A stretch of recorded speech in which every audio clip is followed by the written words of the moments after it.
All right, so here's what you're going to learn today. The correct way to use the RSI in Forex trading, because as I said, most people are using this indicator incorrectly. And it'll work for a little bit, just like the slot machines. You know, if you go gambling, you'll win a little bit, but then ultimately you'll give it all back. If you stay using the same machine long enough, you're going to give all your money that you made back. That's the same way with trading. So we're going to show you the correct way to use the RSI. All right, so let's recap here. For those of you who weren't in my first in this series of webinars, let's just recap, take a few minutes to go over the correct settings for the RSI. This is edge number 2, a proper setting for the RSI. All right, what we want to do is edit the standard setting on the RSI, which is usually a 14 period. That's the default setting. So what we want to do is edit that to a 5 period. Okay, if you can hear me now, that's a 5 period. We're not going to go into the details of how the RSI works, but basically the standard setting of 14 periods looks back 14 bars, and that's how it comes up with its calculation. What we want to do is only look back 5 bars to come up with our calculation. So we're kind of speeding it up a little bit. So what we're trying to do is get rid of that slower length and then set it to a 5 period setting, okay? Now, you know, Specialist Trading is not a broker. We do not, you know, furnish you with a trading platform. So if you are using your current trading platform and you're not sure of how to edit that, I would suggest calling up your tech service, tech support, and they can probably do it for you, or they can go over the phone and show you exactly how to do it. It's not very difficult, though. Okay? So we want to edit the standard 14-period RSI, the length, many times as it's referred to, change the length to 5 periods. All right, now here's a chart. It's an older chart. We're just using this for example purposes of the British pound with the standard RSI plotted. This is the 14 period. This is the standard default setting. And as you can see, the RSI here in blue is what it would look like in this particular time frame. There's really not a lot of effect to it. We have the overbought, oversold levels to it, but we're kind of you know, going sideways. There's not much we can discern from this. Now what we want to do is change it to 5 periods. Okay? Now you see how it's a little bit more dynamic now that we have sped up a little bit. So this is the 5 period now, okay?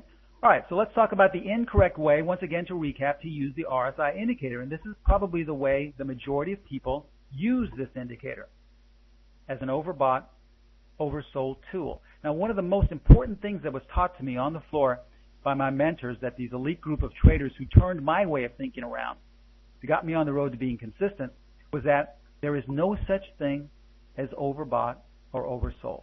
Okay? I'll say that one more time. There is no such thing as overbought or oversold.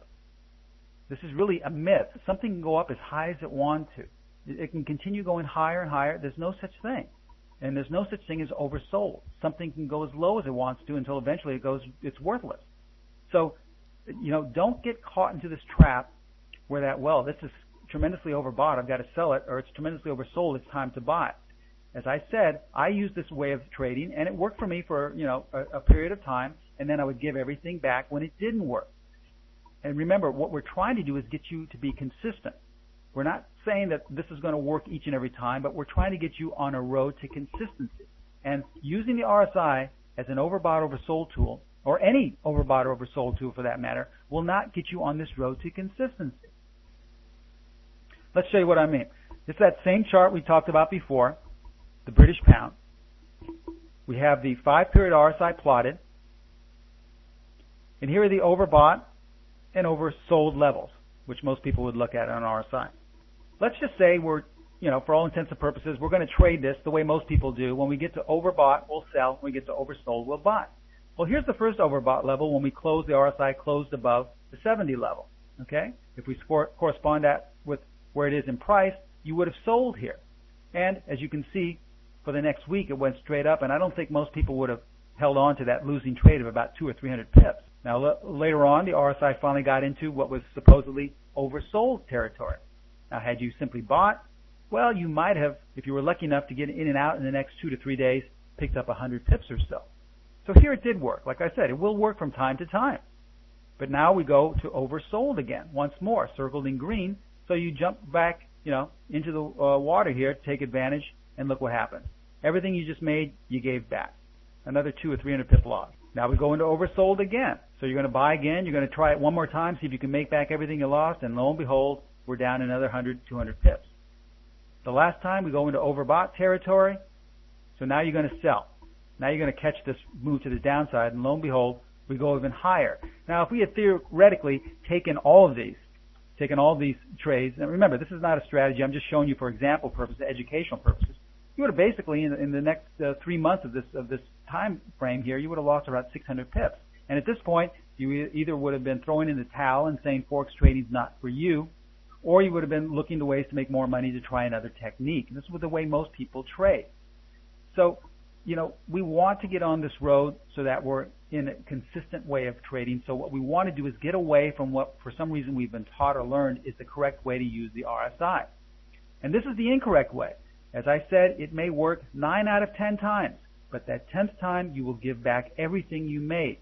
I know from personal experience. I know I've gone through this before, and so I don't want you to have to suffer like this and think you're doing great and then give it all back.